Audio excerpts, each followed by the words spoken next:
강구해 드렸듯이 이제 4월 마지막 주일이고 오늘은 다음 주가 되면 5월 달이 되게 됩니다. 5월 달은 가정의 날, 어린이날도 있고 어버이날도 우리를 기다리고 있습니다. 우리 집사님들에게 묻고 싶어요.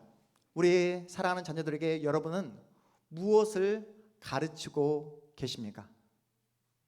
인생을 살아가면서 내가 인생을 살아보니까 이것이 가장 중요한 것 같아. 그래서 이것만큼은 네가 꼭 마음 가운데 새겨야 돼. 명심해야 돼. 이것만 주어지면 아무리 힘들고 어려운 상황이 나에게 닥친다 할지라도 흔들림 없이 꿋꿋이 너의 길을 걸어갈 수 있어. 그것이 무엇입니까? 여러분 무엇을 가르치고 계십니까? AI 출현으로 앞으로 우리 사회가 어떻게 변화될지 그 누구도 예측할 수 없는 불확실한 시대를 우리가 살아가고 있습니다. 그 어느 때보다 경쟁이 치열해지고 또 인간의 생존의 위협이 가해지는 그런 시대 환경을 우리가 살아가고 있습니다. 이러한 시대 환경 속에서 사랑하는 자녀에게 여러분은 무엇을 가르치고 계십니까? 그렇다면 국가는 국민에게 무엇을 가르칠까요?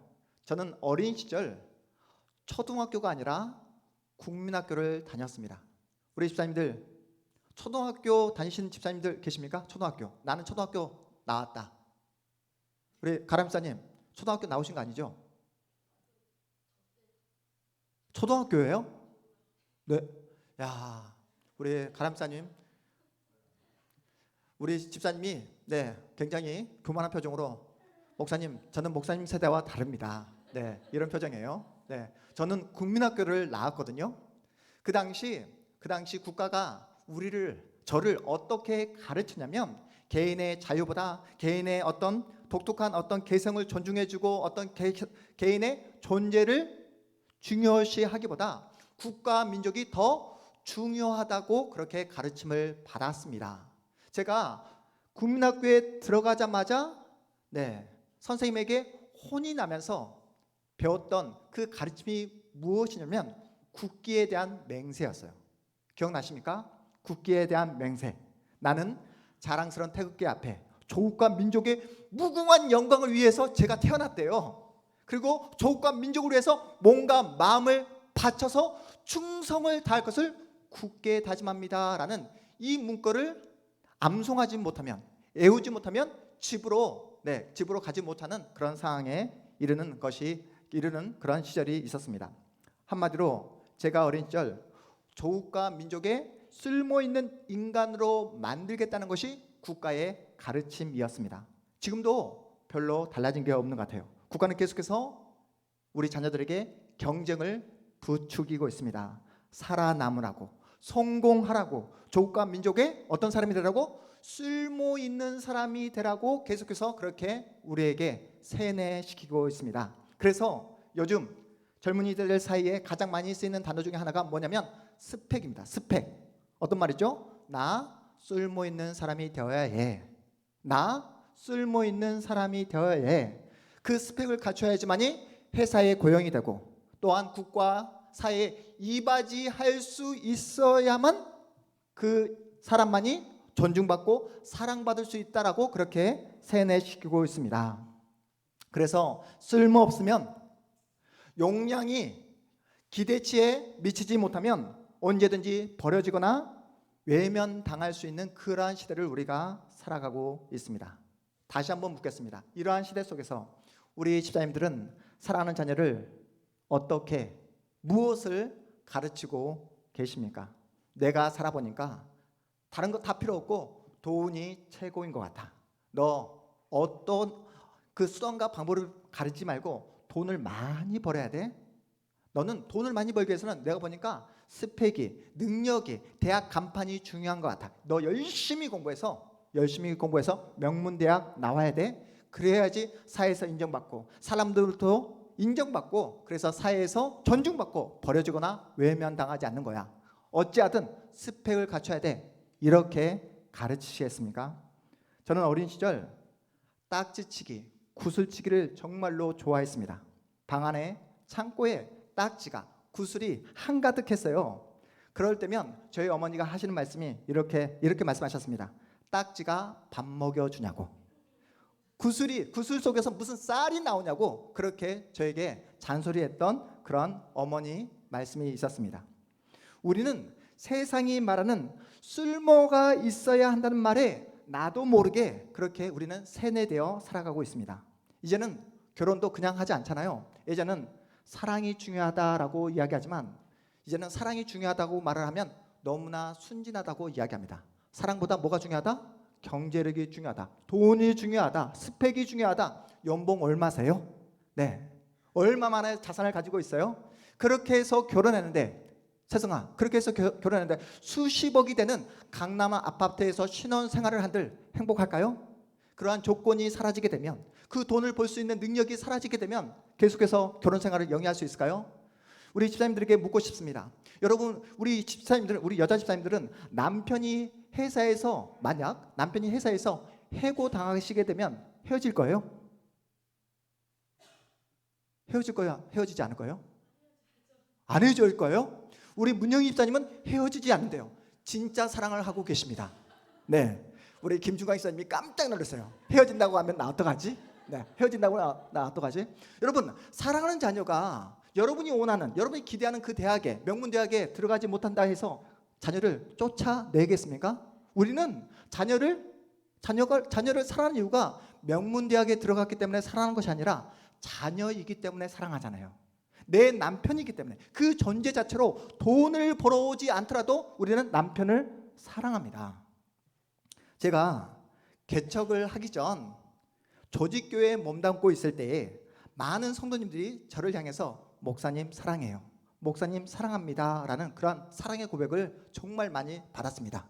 세성아, 목사님이 그런 고백을 받았다니까. 세성아, 우리 세성이가 믿지 않는 표정인데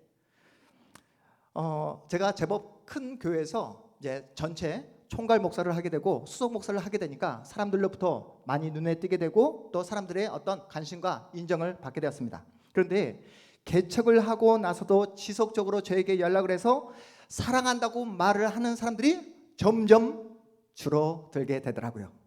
내가 쓸모가 없어져도 내 곁에 있는 사람이 진짜 나를 사랑하는 사람이라는 겁니다. 그렇다면 성경은 자녀인 우리에게 무엇을 가르치고 있을까요?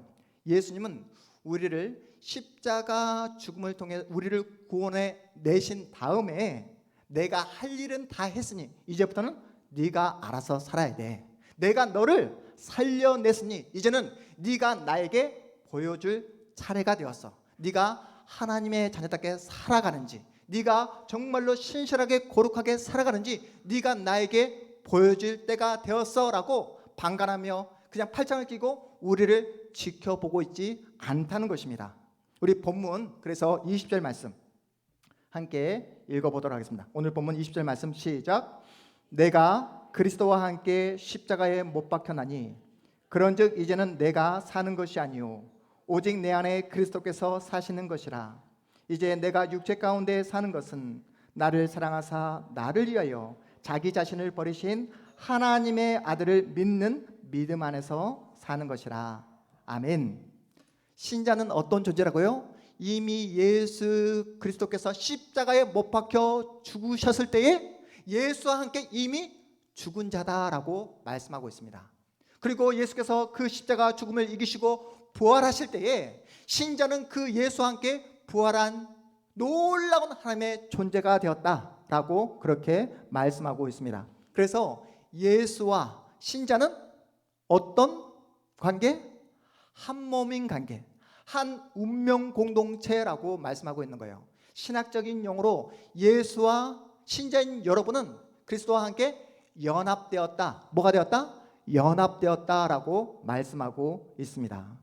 여러분, 신자가 된 다음에 우리는 언제 어디서나 홀로 혼자 존재할 수 없는 그런 존재가 되었다는 거예요. 여러분이 혼자 있는 그 시간에도 여러분 누구와 함께하고 있다고요? 예수님과 함께하는, 예수님과 절대로 떨어질 수 없는 그런 존재가 되었다라고 우리에게 가르치고 있습니다. 그런데 내가 회사에서 해고되었다고, 내가 대학에서 실패했다고, 내가 원하는 직장에 취업해서 내가 실패하게 되었다고, 내가 나를 바라보며 실망하고 절망한다 해서 여러분의 인생이 그렇게 슬픔으로 절망으로 끝날 수 있을까요? 끝날 수 없다는 것이죠. 왜요? 여러분은 이미, 신자인 여러분은 이미 예수와 한 몸이 되었고 한 운명 공동체가 되었기에 여러분이 실패한 인생이 되고 절망한 인생이 되기 위해서는 누가 실패하고 절망해야 된다고요? 예수가 실패하고 예수가 절망해야 된다는 것입니다. 그런데 죽음을 이기시고 부활하신 우리 주님께서 실패할 수 있습니까? 절망할 수 있습니까? 절대로 그럴 수 없다는 것이 성경이 우리에게 보여주는 가르침입니다. 무엇보다 우리는 죄가 무엇인지 다 알고 있어요. 세승이는 죄가 무엇인지 알고 있지? 알고 있음에도 불구하고 우리 세승이는 이번 한 주간 하나님의 뜻대로 살았다 못 살았다?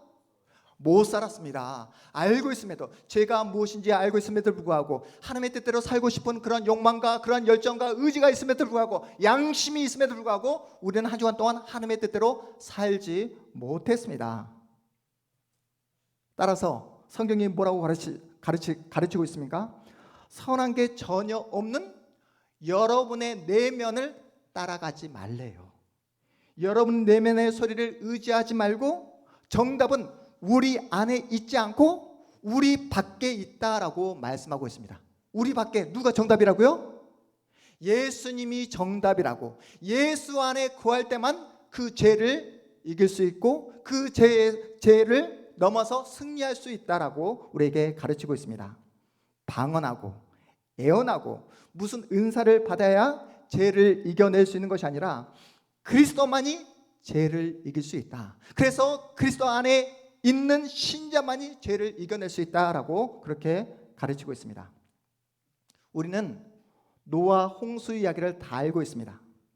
하늘이 뚫린 것처럼 하늘에서 비가 계속해서 수일 내에 계속해서 내려와서 땅에 있는 그 모든 살아있는 생물들이 다 물에 빠져 죽게 됩니다.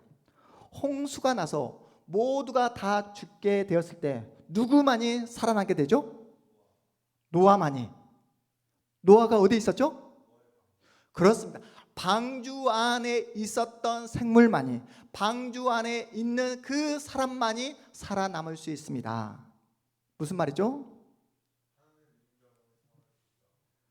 우리가 오해하는 것이 무엇이냐면 하나님이 나에게 새 힘을 주시고 성령이 내 머리부터 발끝까지 성령으로 충만케 되면 죄를 이겨낼 수 있다라고 그렇게 오해하는 분들이 계시는데 그게 아니라 은사를 받게 되면 모든 죄를 이겨낼 수 있는 것처럼 오해하는 분들이 계시는데 그게 아니라 성경은 방주 안에 들어간 자만이 생명의 구원을 받아낸 것처럼 누구만이? 그리스도 예수 안에 거하는 자만이 죄에서 구원을 받을 수 있고 그 죄를 이겨낼 수 있다라고 말씀하고 있습니다. 우리는 더 많이 기도하고 더 많이 헌신하고 교회에서 더 많이 충성을 하면 죄를 이겨낼 수 있는 능력을 부여받을 수 있을 것처럼 오해하지만 그게 아니라는 거예요. 그래서 성경이 우리에게 뭐라고 말씀하시는지 우리 로마서 8장 1절 2절 우리가 암송하고 있는 말씀인데 우리 화면을 보시면서 다시 한번 여러분 확인해 보도록 하겠습니다. 로마서 8장 1절 2절 말씀 함께 읽습니다. 시작.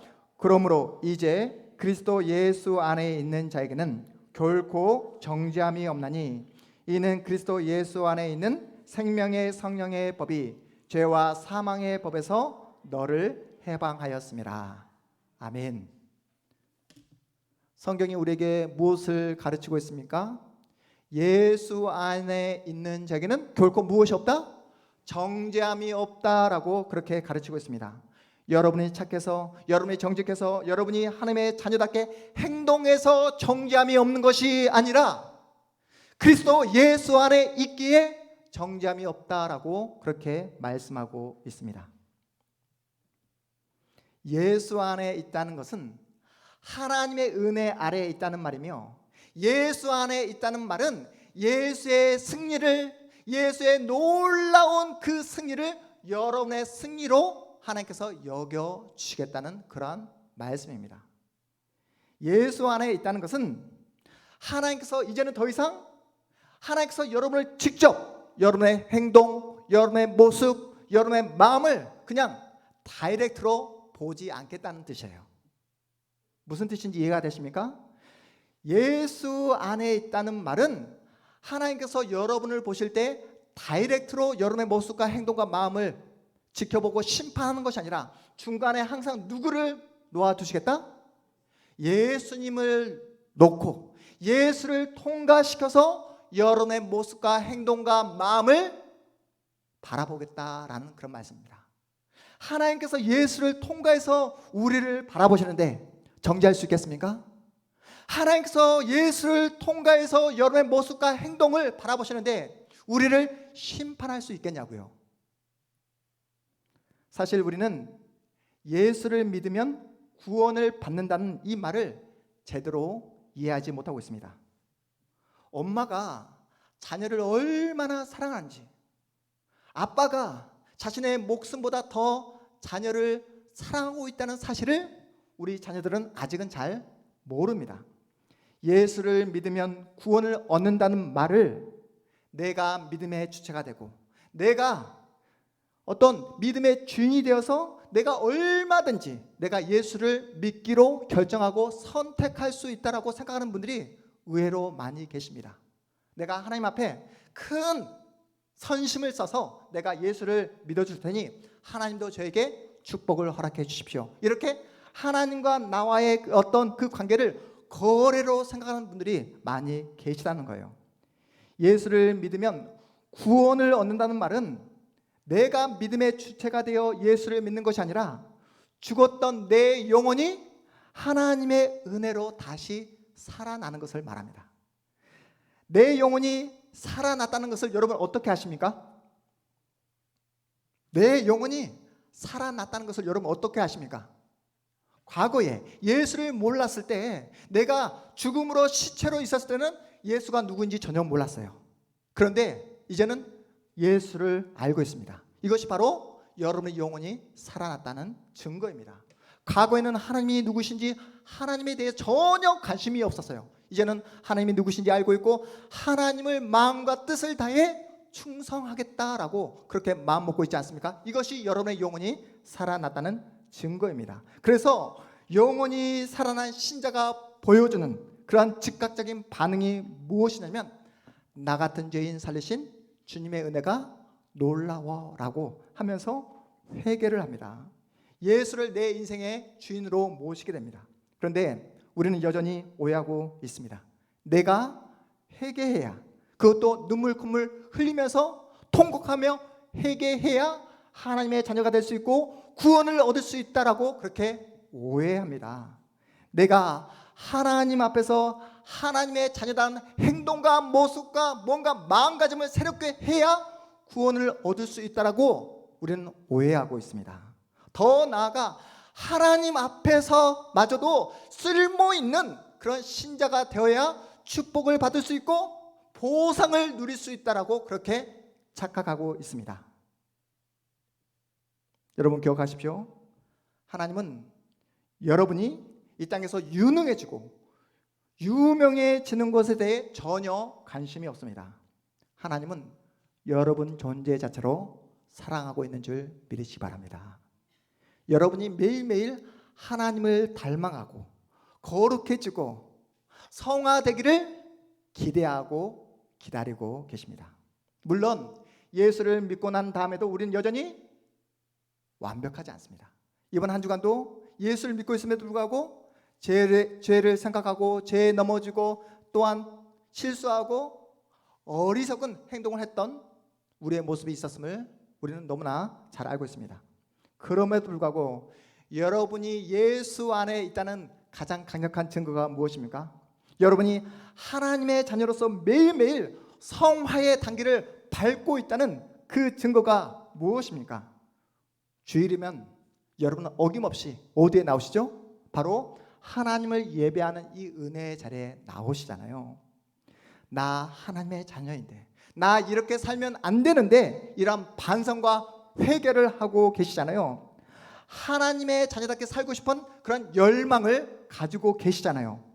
중요한 사실은 여러분이 기도하고 말씀 읽고 어찌하든 하나님의 자녀답게 살아야 예수 안에 들어갈 수 있는 것이 아니라 예수 안에 있기에 어김없이 주일이면 교회에 나오는 것이며, 또한 예수 안에 있기에 어찌하든 하나님의 자녀답게 살기 위해 몸부림치고 있다는 사실입니다. 여러분, 우리의 믿음의 조상이 누구죠? 우리의 믿음의 조상이 누구입니까? 아브라함입니다. 아브라함은 어떻게 우리의 믿음의 조상이 되었을까요? 아브라함은 어떻게 우리의 믿음의 조상이 되었을까요? 믿음의 조상인 아브라함은 자녀인 이삭에게 무엇을 가르치기를 원했을까요? 너는 이 세상을 살아가면서 이것만은 반드시 알아야 돼 라고 가르쳤던 것은 무엇일까요? 더 나아가 우리 하나님 아버지는 우리의 믿음의 조상 아브라함과 그의 아들 이삭에게 무엇을 가르치기를 원했을까요? 창세기 22장을 보면 아버지 아브라함과 아들 이삭에게 아브라함이 이렇게 이야기하는 장면이 나옵니다. 아들아, 아들 이삭아, 나랑 함께 가자. 옷 입고 나와라. 아버지 어디 가는데요? 너는 몰라도 된다. 나만 따라오너라. 이렇게 이야기합니다. 그렇게 아브라함은 이삭을 데리고 하나님께서 가라 하신 산으로 올라갑니다. 숨이 턱까지 차오르고 정상에 올랐을 때 그 아들, 사랑하는 아들 이삭을 바위에 어떻게 하죠? 눕히고 그 아들을, 사랑하는 아들을 결박시킵니다. 우리 사진 한번 볼까요? 네, 이 장면입니다. 아브라함과 이삭, 사랑하는 아들 이삭입니다. 아들아, 절대로 움직이면 안 돼 라고 하면서 주머니에 있었던 칼을 꺼내서 사랑하는 아들을 죽이려고 칼을 집어듭니다. 여러분, 이러한 장면이 이해가 되십니까? 하나밖에 없는 아들이에요. 너무나 사랑하는 아들입니다. 이 사랑하는 아들을 향해서 칼을 드는 아브라함이 이해가 되십니까? 동서고금 어디에서도 사랑하는 그 아버지가 사랑하는 아들을 향해 칼을 드는 것은 절대로 어떤 이유가 돼서라도 절대로 아름답게 장식될 수 없는 장면입니다. 그렇다면 성경은 왜 이런 사건을 기록하고 있고, 게다가 이렇게 엄청난 일을 벌였던 아브라함을 우리의 믿음의 조상으로 소개하고 있는 것일까요? 하나님의 명령이기에 순종했다. 하나님이 사랑하는 아들마저도 죽이라 명령하면 순종하는 것이 바로 그것이 믿음이다. 그러니 너희들 아브라함 믿음을 본받아라 하기 위해서 이 장면을 우리에게 소개하는 것일까요? 하나님이 어느 날 저에게 찾아와서 요셉아 너의 사랑하는 아들 이한이를 나에게 바쳐라 라고 한다면 어떻게 할까? 라고 저 스스로에게 질문해 보았습니다. 그러한 요구를 받지 않았으면 좋겠고, 설령 그러한 요구를 받는다 할지라도 저는 아브라함처럼 사랑하는 아들에게 칼을 들 마음이 전혀 없습니다. 그렇다면 하나님께서 사랑하는 아들 이삭에게 칼을 들어 죽이라 명령했던 그 진짜 의미는 무엇일까요? 우리에게 아무런 고민도 갈등도 없이 아들을 죽이는 자리까지 나아가라고, 광신적인 믿음을 소유하라고 그렇게 가르치는 말씀일까요? 창세기 22장 이 사건을 가리켜 아케다 사건이라고 이야기합니다. 신학적인 용어로 아케다라는 이 말은 묶는다, 결박하다라는 뜻입니다. 아케다는 묶는다, 결박하다. 어디에서 나온 단어일까요? 바로 이삭이 결박되었던 이 내용을 통해 나온 단어가 바로 아케다입니다. 아버지가 아들을 결박하는 일은 비정상적입니다. 결박하는 아버지도 그렇게 결박당한 아들 이삭 역시 몸과 마음이 자유롭지 못합니다. 창세기 22장 아케다 사건은 우리에게 이런 비정상적인 이야기를 들려주면서 바로 이 이야기를 듣고 있는 우리 또한 우리의 현실 가운데 이러한 비정상적인 일들이 얼마든지 일어날 수 있고 마주할 수 있다라고 이야기하고 있는 거예요. 납득되지 않는 사건, 이해할 수 없는 여러 정황들, 그 이야기가 바로 우리의 가족의 이야기이며 내 인생의 이야기가 될 수 있음을 우리에게 가르치고 있습니다. 설교서도에서 질문했던 질문을 다시 한번 여러분에게 하겠습니다. 여러분은 사랑하는 여러분의 자녀에게 무엇을 가르치고 계십니까? 사회에서 쓸모있는 사람이 되라고, 그래서 스펙을 쌓아야 한다고 가르치시겠습니까? 쓸모없으면 비정하게 버려버리는 이 세상의 원리대로 살아가라고 그렇게 가르치겠습니까? 인생을 살다 보면 우리가 가진 힘으로 도저히 어찌할 수 없는 그런 막다른 골목을 마주할 때가 있습니다. 전혀 예상치 못한 건강상의 비보를 들을 때도 있고, 또한 경제적으로 너무나 힘든 상황에 내몰릴 때도 있습니다. 자녀 문제로, 또한 여러 가지 이해할 수 없는 그 인간관계의 문제로 힘들고 어려운 상황에 내몰릴 수 있습니다. 어찌할 수 없는 상황, 내 힘과 내 노력으로 도저히 이 상황을 타개할 수 없는 이 상황이 바로 아케다 상황입니다. 창세기 22장이 우리에게 말씀하고자 하는 내용은 그러한 아케다 결박을 풀어낼 수 있는 그 장본인은 아브라함도 아니고 아들 이삭도 아니라고 우리에게 보여주고 있는 거예요. 그 결박, 그 절망, 그 어려움, 막다른 골목을 해결할 수 있는 유일한 분은 누구시다? 하나님 한 분이시다라고 우리에게 보여주고 있습니다. 우리는 아브라함을 우리의 믿음의 조상이라 부르지만 누가 그에게 믿음을 허락해 주었습니까? 바로 하나님이십니다. 아케다 상황, 온 사방이 다 막혀 있는 그 결박의 상황에 놓였을 때 그 절망의 사슬을 풀어줄 수 있는 유일한 분은 하나님 아버지라는 사실을 우리 자녀에게 가르쳐야 한다는 말씀입니다.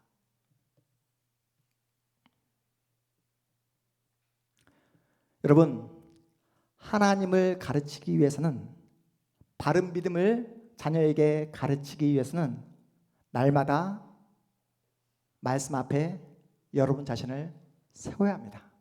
영적으로 깨어서 민감하게 반응하셔야 됩니다. 그래야지 세상이 말하는 쓸모 있어야지 존중받고 쓸모 있어야지 사랑받는다는 이 논리로부터 믿음을 지켜낼 수 있고 그 말을 저항할 수 있습니다. 존재만으로 사랑할 수 있다는 거예요. 저희 어머니 아버지가 항상 하시는 말씀이 나 너무 오래 살면 안 되는데, 너희들에게 짐이 되면 안 되는데 라는 이런 말씀을 자주 하십니다. 쓸모없으면 죽어야 한다는 이 생각은 누가 만들어낸 생각이라고요? 세상이 만들어낸 생각입니다. 쓸모없어도 그대로 사랑하고 쓸모없어도 그대로 존중하는 것, 이것이 바로 성경이 우리에게 가르치는 내용입니다. 우리 이주연 집사님, 옆에 앉아 계시는 우리 사랑하는 우리 김영자 권사님, 곁에 계시는 것만으로도 감사하시잖아요. 네, 우리 김영자 권사님 기뻐하지 않습니까? 감사하다는데. 네, 우리 혜준 자매, 엄마가 밥을 해주고 또 맛있는 반찬을 해줘서 사랑하는 것이 아니라 엄마가 있음 그 자체로 사랑하고 있잖아요. 그렇지 않습니까? 하나님은 우리를 향해 이렇게 말씀하십니다. 아무것도 필요 없으니 내 곁에 있어만 다오. 이것이 바로 하나님께서 자녀인 우리에게 가르치는 말씀입니다. 아무것도 필요 없으니 내 곁에 그리스도 안에만 있어만 다오. 이것이 성경이 우리에게 가르치는 말씀입니다. 사랑하는 여러분, 우리 양옆에 사랑하는 우리 가족들을 다시 한번 따뜻한 눈빛으로 바라보시면서 이렇게 축복했으면 좋겠습니다. 아무것도 필요 없으니 내 곁에 있어만 다오. 네. 자승아, 아무것도 필요 없으니까 내 곁에 있어만 줘. 네. 여러분, 이 말씀을 꼭 마음 가운데 새기셔서 세상은 쓸모가 있어야지 사랑하고 조건을 걸어서 사랑하지만 쓸모가 없어도 우리 모습 그대로 사랑해 주시는 그 하나님이 내 아버지이심을 여러분 꼭 기억하시므로 이 말씀을 여러분의 영혼에 새겨 다시 한번 아무런 조건 없이 사랑하는 자리로 나가는 복된 여러분의 인생 되시기를 주님의 이름으로 축복합니다. 우리 모두 자리에서 일어나겠습니다.